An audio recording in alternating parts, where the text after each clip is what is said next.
bonjour, merci de nous avoir rejoints dans Fil Éco, l'émission qui revient sur l'actualité économique locale. On commence tout de suite avec les titres. Une entreprise arcisienne a été sélectionnée par le programme PM-UP, un programme d'aide au développement de la région Île-de-France. Et nous découvrirons que d'autres chefs d'entreprise sont à l'honneur cette semaine avec les prix de l'entrepreneuriat au féminin. Les Smart Days, 3 jours consacrés aux entreprises spécialisées dans les objets connectés.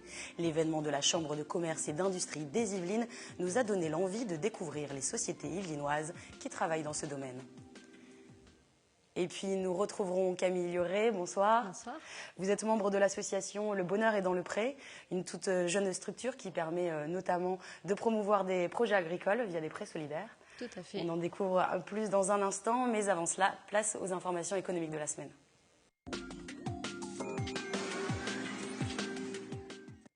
Hier, la CGPME organisait la remise du prix des trophées des clubs d'entrepreneuriat au féminin. Au départ, 150 candidatures pour 8 prix dans 8 catégories. Les chefs d'entreprise yvelinoises ont aussi tiré leur épingle du jeu. Odile Fink de la société Coup d'éclat, une agence de conseil en communication des loges en Josas, a remporté le trophée coup de cœur. Caroline Lebevan, de son côté, créatrice d'une marque de lingerie, Bibi et Bibi, destinée aux femmes atteintes d'un cancer du sein, remporte, elle, le trophée de l'encouragement. Sa société est basée à Saint-Rémy-les-Chevreuses et les prix ont été remis par la ministre du Droit des Femmes. Aider les entreprises innovantes d'Île-de-France dans leur développement. C'est l'objectif du programme PM-UP via des aides financières et un accompagnement. Cette année, une entreprise yvelinoise est lauréate, Expem, découverte de cette société de Bois d'Arcy, des images de Juliette Pousson. Ici, on est dans le laboratoire, en fait, sur lequel on va mener des tests, d'élaboration, de debug, ce genre de choses. Donc là, on est en train de faire des tests sur une de nos cartes de nos développements pour un grand groupe industriel. Cette société arcisienne est spécialisée dans l'embarqué. Ce circuit imprimé sera intégré dans cette boîte noire. Il devra supporter les chocs et vibrations d'un hélicoptère. Le groupe Expem et ses 3 filiales travaillent aujourd'hui avec de grands groupes internationaux. En quelques années, son chiffre d'affaires a dépassé les 3 millions d'euros pour un effectif de 15 personnes et il ne compte pas s'arrêter là. Alors pour aider à mener à terme son développement, Expem a postulé au dispositif PM-UP, un concours remporté avec succès. Ce dispositif de la région Île-de-France propose des aides financières pouvant aller jusqu'à 250 000 € et un accompagnement. Un quart des candidats passeront la sélection. Le projet doit donc être ambitieux et innovant. Sur 2014, nous avons mis en place un axe que je vais qualifier d'infrastructure, puisque nous allons lancer une démarche de certification ISO 9001 et ISO 14000, sur lequel le programme nous accompagne. Nous avons aussi un deuxième axe qui est un axe RSE, donc responsabilité sociale de l'entreprise. Et là, le programme nous accompagne aussi à mettre en place des indicateurs et à vérifier que l'on progresse sur ces indicateurs. Et le troisième axe que j'évoquais, c'est un développement à l'international 2015-2016 sur l'activité aujourd'hui logicielle de tout ce qui est Linux embarqué. Le but, exporter son expertise et ses produits. Le dispositif PM-UP est ouvert aux PME franciliennes de 5 salariés au plus, ayant au moins 3 ans d'existence. Depuis sa création en 2008, il a accompagné 780 PME et octroyé 82 millions d'euros de subventions. Depuis maintenant 115 ans, les conseillers du commerce extérieur de la France cherchent à développer la balance commerciale de l'Hexagone. Parmi leurs actions, conseiller les pouvoirs publics, parrainer des sociétés françaises à l'étranger, mais aussi former les jeunes à l'international. Pour cela, ils récompensent entre autres des étudiants pour leur parcours scolaire à l'étranger. C'était le cas mardi à Versailles. Ces lycéens ont effectué des stages de 2 à 7 mois en Europe, à Dubaï ou aux États-Unis. Ils se sont démarqués par la qualité de leur rapport de stage et ont reçu des chèques de 300 à 500 €. Ils tenteront leur chance maintenant au concours national. Pour information, ces conseillers bénévoles ont exercé un poste de responsabilité à l'international. Ils sont nommés pour un mandat de 3 ans par décret du Premier ministre. 50 bénévoles font partie du comité yvelinois. La Chambre de commerce et d'industrie des Yvelines lance son 10e programme Plateau. Plateau est un réseau qui rassemble des entrepreneurs de PME et des cadres de grandes entreprises sur un territoire donné, une forme de parrainage. Ce soir, le réseau le réseau Plateau Paris-Saclay sera officiellement lancé. 75 PME issues de l'industrie et du service aux entreprises seront accompagnées par 12 grandes entreprises. Un partenariat a été mis en place avec la CCI de l'Essonne, qui englobe également une partie du périmètre de l'OIN, l'opération d'intérêt national Paris-Saclay. Le but, permettre des échanges et une montée en compétences des dirigeants de PME. Maude Paris-David, animatrice du plateau, nous en dévoile un peu plus. Les groupes de travail aborderont diverses thématiques qui seront choisies au fur et à mesure du programme. Ce ne sont pas des groupes thématiques. L'objectif quand on constitue les groupes, c'est de mélanger dans chaque groupe les secteurs d'activité et les profils des dirigeants pour qu'il y ait une richesse des échanges. Et pendant 2 ans, les participants se réuniront une fois par mois. 4 groupes de travail. Le plateau Paris-Saclay sera lancé jeudi.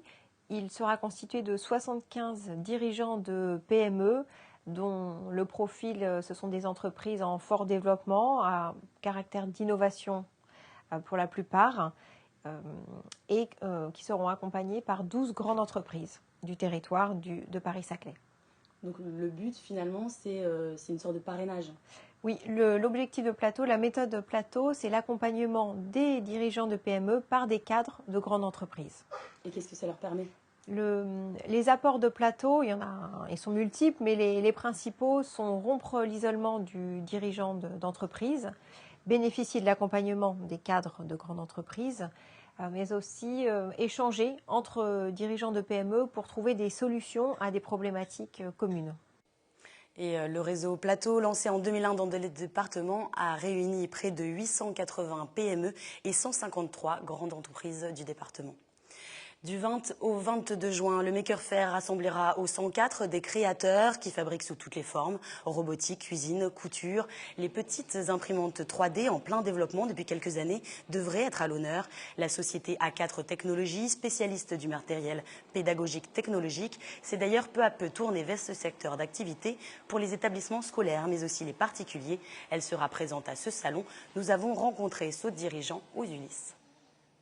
C'est pour montrer finalement notre savoir-faire de maker, parce que finalement on est des fabricants. Et autour de l'imprimante 3D, il y a tout ce mouvement des makers qui se développe. Le Maker Faire, c'est un jeu de mots entre maker et puis faire, F-A-I-R-E. Et donc pour nous, c'est important d'y être, parce que d'abord on est des fabricants, et puis on est dans cette mouvance des imprimantes 3D qui pour nous constitue vraiment aujourd'hui un second métier. Parce qu'on a une bonne partie des imprimantes 3D, pratiquement 40% des imprimantes 3D qu'on distribue, qui sont distribuées en dehors du circuit éducation. Et nous aurons l'occasion de développer ce sujet lors d'un dossier plus complet sur l'impression 3D. La réforme des rythmes scolaires bouleverse l'organisation des communes, mais va favoriser le recrutement dans le secteur de l'animation. À Montigny, par exemple, un forum était organisé samedi dernier. Objectif, trouver 28 animateurs pour la rentrée prochaine. Les postes sont variables, temps complet ou partiel, mais les postulants doivent être diplômés du BAFA ou encore être en formation. Pour la responsable de la vie scolaire, les postes ne sont pas si faciles à pourvoir. Il est difficile de recruter, oui, parce qu'on a besoin d'un grand nombre d'animateurs sur la ville. C'est souvent effectivement une voie que les jeunes prennent parce ils arrêtent à un moment donné leur cursus scolaire et espèrent effectivement, avec une expérience de babysitting ou autre, pouvoir effectivement intégrer ce cursus, alors que c'est réellement une voie qui va se professionnaliser, qui commence et qui, je pense, avec la réforme des rythmes scolaires, va permettre effectivement de valoriser cette voie.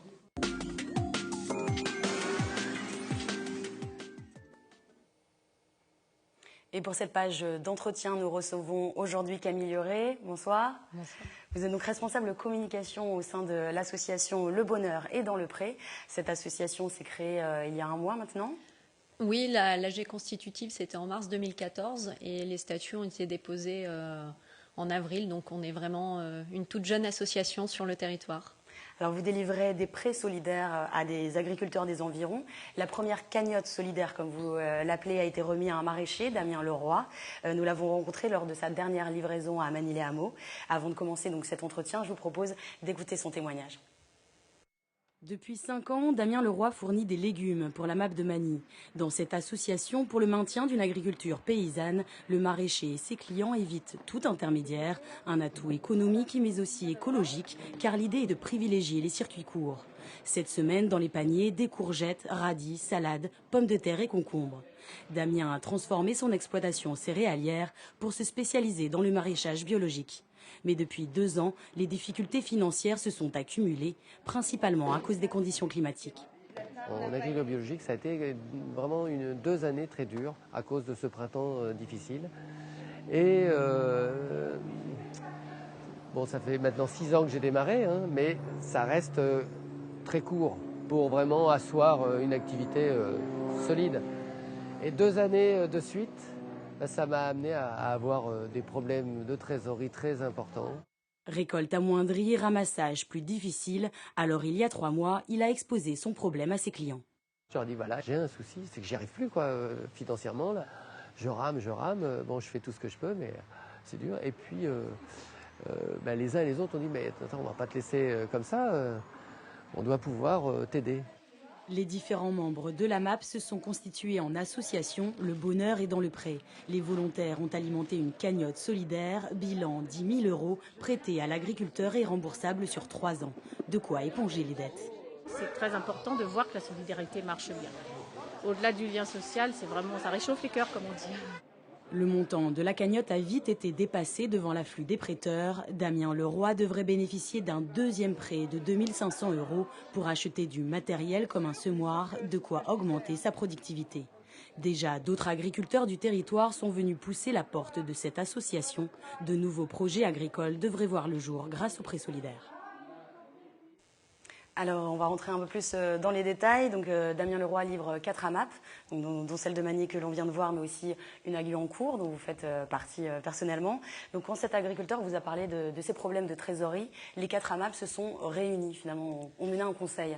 Tout à fait. En fait, on n'allait pas laisser tomber Damien. Et effectivement, l'agriculture,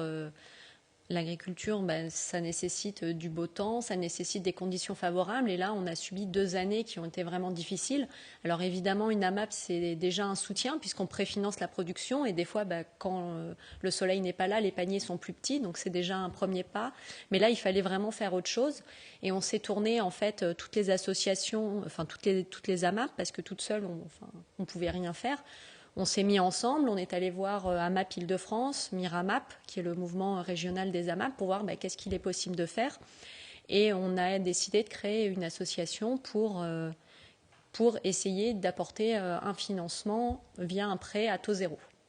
Alors, vous avez créé cette association. Le but, c'est de créer des cagnottes solidaires quand il y en a des besoins. Finalement, les objectifs sont aussi plus généraux. Oui, tout à fait. On est là aussi pour favoriser le lien social, maintenir l'agriculture de proximité. On sait que c'est très dur aujourd'hui pour les agriculteurs à la fois de s'installer et aussi de se maintenir sur le territoire. On sait très bien qu'il y a des grosses demandes en logement, qu'il y a des grosses demandes en transport. Et du coup, peu à peu, les terrains agricoles sont grignotés.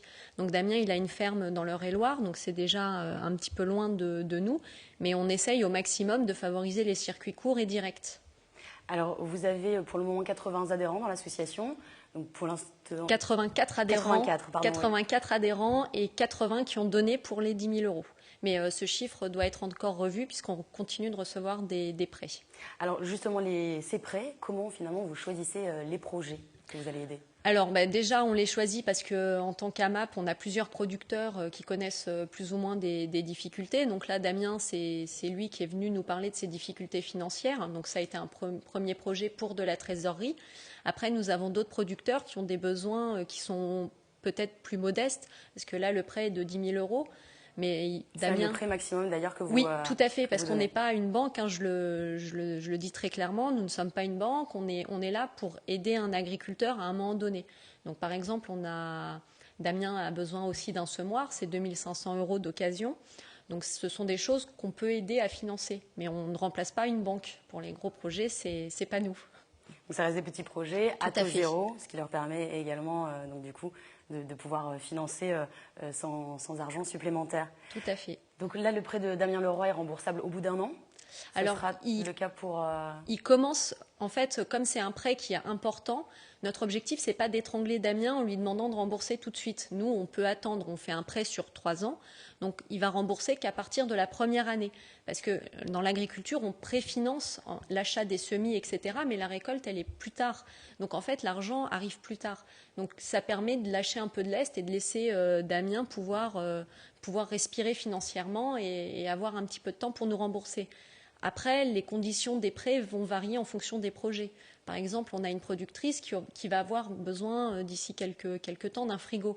Ce ne sera pas un prêt sur 3 ans, là, ce sera peut-être un peu moins, mais c'est dans la discussion avec les agriculteurs, les producteurs et en fonction des besoins et des projets.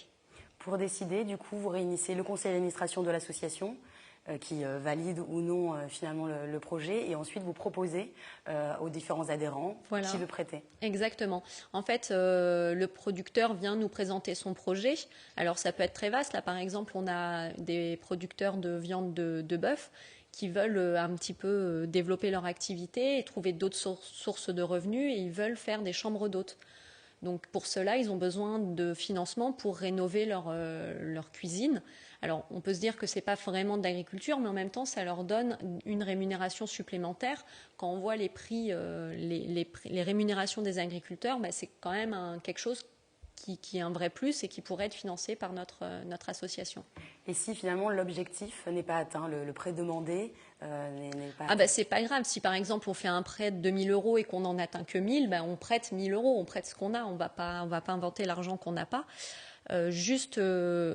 Pour pouvoir prêter de l'argent aux producteurs, il faut être membre de l'association, donc adhérent de l'association, et donc il faut que la personne fasse une adhésion à 15 € pour 3 ans. Voilà, qui nous permet, nous, de faire de la communication, de pouvoir se déplacer. On était par exemple au Jardin des Plantes à Magny pour parler de ce projet. Donc il faut obligatoirement être adhérent. En tout cas, pour ceux qui seraient intéressés, c'est donc ouvert, qu'on soit adhérent du NAMAP ou non. Tout à fait. Ouvert à tous. C'est ouvert à tout le monde. Il faut juste être particulier parce qu'on ne prend pas de personne morale parce que c'est beaucoup trop compliqué à gérer. Voilà. Très bien. Mais je vous remercie en tout cas d'être venu sur notre plateau. On passe tout de suite au dossier de la semaine.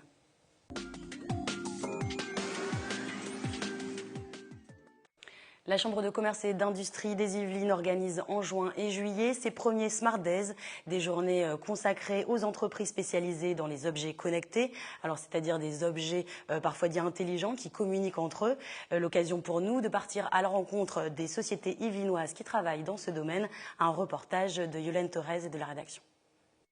Pas un jour ne passe sans l'annonce d'une nouveauté dans le domaine. Les objets connectés intègrent petit à petit notre quotidien. J'ai pas d'a priori contre. Par contre, à titre personnel, pour le moment, j'en utilise pas, mais effectivement, on sait ce que c'est quand même. On s'informe. J'attends que ça soit plus abordable au niveau financier, et puis je vais vivre avec mon temps, mais c'est tout. Je pense que quand on l'utilise, au bout d'un moment, si on est habitué, on peut plus s'en passer. Mais si on commence pas à l'utiliser, je pense qu'on peut vraiment s'en passer. C'est une question de génération, quoi. Selon plusieurs études, d'ici 2020, le marché se composera de près de 80 milliards d'objets intelligents, contre 15 milliards en 2012. D'après une enquête menée par l'Institut Harris Interactive, on note un fort attrait pour les objets connectés au service de la maison, mais aussi pour la voiture connectée. Loin derrière, les consommateurs citent les montres connectées, les bracelets ou encore les lunettes. Cette automobile à première vue banale peut être pilotée à partir de cette tablette. Un projet conçu par une société inimontaine. Pour démarrer la voiture, on descend la frame, on met le marche avant et après on tenant appuyé là, l'accélération va commencer à augmenter et après on va bouger la tablette pour bouger les volants de la voiture. Pour que cela fonctionne, la tablette et la voiture sont reliées à un même réseau via une connexion Wi-Fi. Sur la voiture, c'est cette petite antenne qui permet de la brancher au réseau. Toutes les informations reçues sont ensuite reliées sur ce tableau de bord et c'est aussi via cet écran que les informations sont transformées pour être compréhensibles par la voiture. Un travail de plus de 6 mois réalisé par 3 collaborateurs. Mais pour le moment, il ne reste qu'au stade de projet et à vocation très spécifique. C'est de pouvoir se donner quelques petites commodités, par exemple pour des gens qui sont fatigués, handicapés, se libérer des derniers mètres dans un parking, mais de toute façon à très petite vitesse, dans des zones réservées, protégées. Pas question de faire ça sur la route. Cette société éditrice de logiciels est spécialisée dans les services automobiles. Dans les Yvelines, elle fait partie des nombreuses entreprises engagées dans l'innovation et le marché des objets connectés. Vous verrez plusieurs secteurs qui sont fortement touchés dans les Yvelines, l'automobile bien sûr, mais également tout ce qui est aéronautique. Parce qu'effectivement, au niveau aéronautique, on parle de plus en plus de drones, par exemple, tout ce qui est drone aérien. Donc là, c'est aussi par excellence des objets connectés. La santé également est fortement impactée de tout point de vue. Quand on voit les vrais miracles qui sont faits dans le domaine cardiaque, par exemple, c'est remarquable. D'après une étude d'Aris Interactive, la grande majorité des sondés souhaitent que les objets connectés soient développés en priorité pour la santé, ensuite pour la sécurité et enfin pour l'amélioration de la vie quotidienne. Direction le musée des Arts et Métiers à Paris, nous retrouvons une société yvelinoise qui a installé son dispositif, appelé le LiFi. Un dispositif semblable au Wi-Fi, sauf qu'au lieu des ondes électromagnétiques radio, c'est la lumière qui établit la communication. Grâce à la technologie LED, on consomme moins d'énergie et on peut aller jusqu'à 10 fois plus vite qu'avec le Wi-Fi. Quand on éteint la lampe, c'est 0. Quand on l'allume, c'est 1. Et quand on le fait 1 milliard de fois par seconde, on peut aller à 1 gigabit jusqu'à 10 gigabits de communication. Résultat, la lumière communique des informations grâce à un récepteur bientôt miniaturisé et intégré dans le smartphone. Autrement dit, c'est via ce récepteur, pour le moment sous forme de clé USB, que la lumière transmet les informations. On a ici la tablette, ici un récepteur, et quand je vais le conduire sous la lumière, automatiquement, ça va déclencher l'information de ce qu'on est en train de voir. Avec ce dispositif, la société yvelinoise a créé une télévision connectée grâce à la lumière. Alors ici, eh bien c'est très simple. Vous avez des images de, bon, je sais pas, mais de YouTube qui sont envoyées par la lumière. L'objectif est ainsi à terme de pouvoir se connecter et recevoir des informations, peu importe l'endroit où l'on se trouve. On est au fin fond d'un tunnel pour les gens de la RATP ou des chemins de fer ou de la SNCF. Pour communiquer au fin fond, c'est pas toujours facile. Dès qu'il y a une source lumineuse, on a un point de communication avec l'extérieur. Encore plus impressionnant, on est en train de s'attaquer au secteur des mines. À 700 mètres sous terre, vous pourrez être en communication Skype avec votre famille sans aucun problème. Direction Versailles, dans cette société éditrice de logiciels, les produits sont spécialement conçus pour les PME. J'ai rencontré beaucoup de petites entreprises et très régulièrement, ce que celles-ci me remontaient, c'est que soit elles n'étaient pas du tout équipées en informatique ou en télécom, soit très très mal et se débrouillaient par elles-mêmes. C'est-à-dire que elles se débrouillaient avec un disque dur externe, une clé USB pour sauvegarder leurs données. On met un seul téléphone dans une pièce et tout le monde se lève quand le téléphone sonne pour aller répondre. Résultat, Marc propose une plateforme centrale qui fait office de serveur interne à l'entreprise et qui permet de relier ordinateur, télévision ou encore téléphone ensemble. Cette application a été développée pour cette population de personnes non techniques qui vont pouvoir administrer leur système et le faire évoluer en téléchargeant des nouvelles applications qu'on va mettre au fur et à mesure à leur disposition et pour pouvoir ajouter, je dirais, des fonctionnalités et des services nouveaux dans l'entreprise. Un objet connecté donc, mais également doté d'une intelligence artificielle car il peut aussi s'adapter au mode de fonctionnement de l'entreprise. Un visiteur qui vient dans l'entreprise, on va prévenir l'administrateur en lui indiquant qu'un nouvel ordinateur a été détecté sur le réseau. Est-ce que c'est un visiteur? Est-ce que c'est un nouveau collaborateur? Et dans ce cas, il faut l'intégrer dans une routine de sauvegarde avec les autres ordinateurs de l'entreprise. D'après l'Institut Xerfi, les objets connectés représentaient 150 millions d'euros de dépenses high-tech des Français en 2013. En 2016, ces dépenses pourraient atteindre 500 millions d'euros.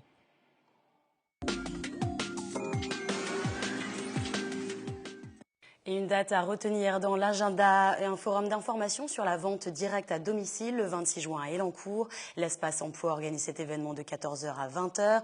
Des membres de la Fédération de vente directe seront présents pour accueillir individuellement les candidats et présenter leurs produits. La vente à domicile offre des débouchés pour des temps complets, mais aussi peut-être surtout en tant que complément d'activité. Pour les personnes intéressées, rendez-vous donc à l'Hôtel de Ville.